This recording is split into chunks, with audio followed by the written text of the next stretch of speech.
In orthopaedics let's discuss the Colles fracture. So इसमें questions क्या आ सकते हैं? एक तो हो सकता है फ्रैक्चर का क्लासिफिकेशन, कोलीज फ्रैक्चर का mechanism of injury, clinical features, management and complications, या फिर आ सकता है कि कोलीज फ्रैक्चर का definition, classification, clinical features, management, complications, या फिर कोलीज फ्रैक्चर का कॉम्प्लिकेशन एंड देयर मैनेजमेंट, या फिर फ्रैक्चर का फ्रैक्चर अराउंड रिस्ट जॉइंट के नेम एंड कोलीज फ्रैक्चर का aetiopathology, clinical feature, diagnosis and management. So fractures around wrist joint कौन कौन से होते हैं? एक तो गैलिजी फ्रैक्चर होता है, Galeazzi fracture dislocation, second Colles fracture, third Smith's fracture, fourth Barton's fracture, fifth scaphoid fracture and sixth lunate dislocations. Then Colles fracture के बारे में देखते हैं। तो फर्स्ट इसका इंट्रोडक्शन है, देन सेकेंड रिलेवेंट एनाटॉमी है, थर्ड पैथो एनाटॉमी है, देन फोर्थ एसोसिएटेड इंजरीज है, फिफ्थ इसका डायग्नोसिस है, देन सिक्स्थ ट्रीटमेंट है एंड सेवेंथ कॉम्प्लिकेशंस है।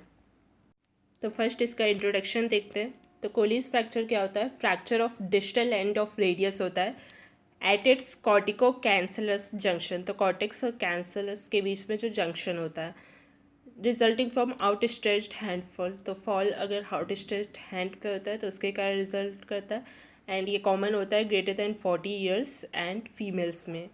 सो Colles fracture is fracture of distal end of radius at its cortico cancellous junction resulting from fall on outstretched hand and common in greater than 40 years patients and especially females.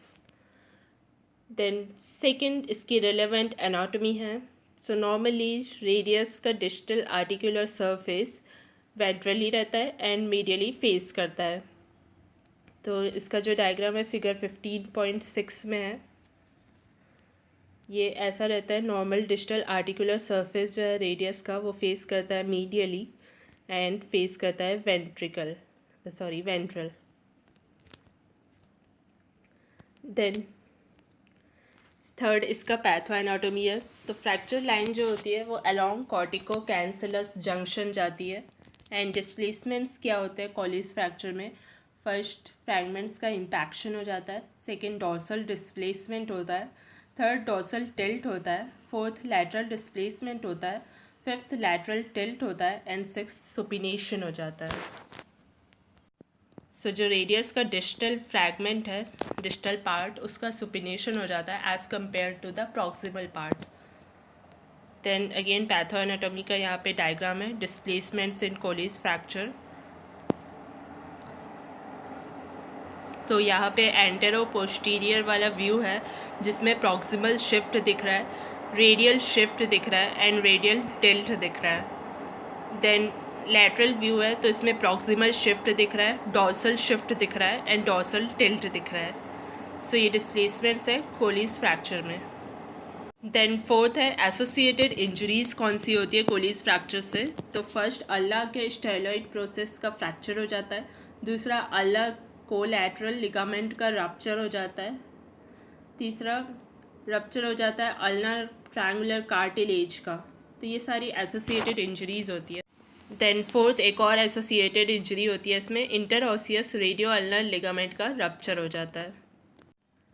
Then fifth heading है इसके diagnosis. तो first इसमें clinical feature है and second radiological feature है।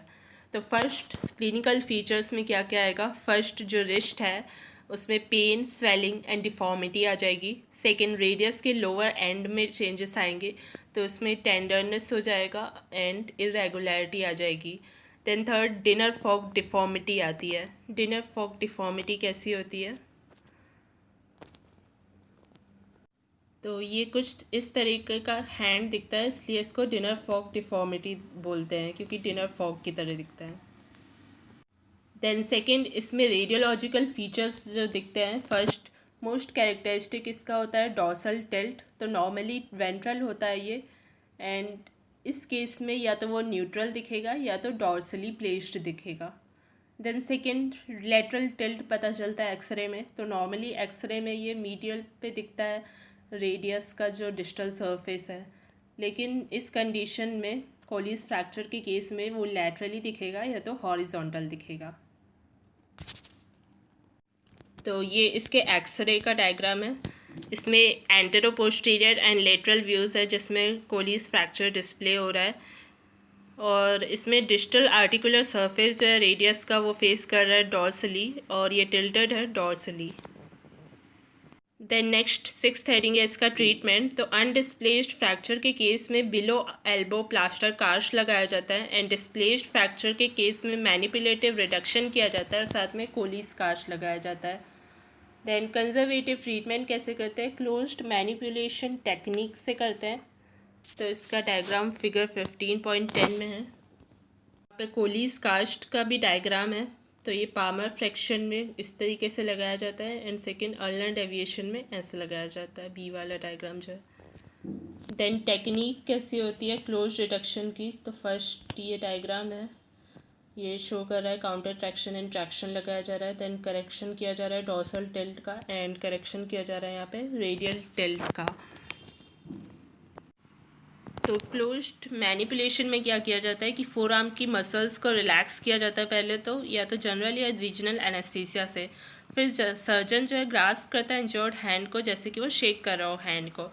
फिर पहला step ये होता है कि फ्रैगमेंट्स को हम डिसइम्पैक्ट करते हैं। तो उसके बाद अच्छा, ये अचीव कैसे करते हैं डिसइम्पैक्ट को, क्योंकि लॉन्गिट्यूडनल ट्रैक्शन लगा देते हैं हम हैंड में against counter traction. Counter traction कैसे होता है, असिस्टेंट देता है, वो ग्रास्प करता है आर्म को फ्लेक्स्ड एल्बो के ऊपर।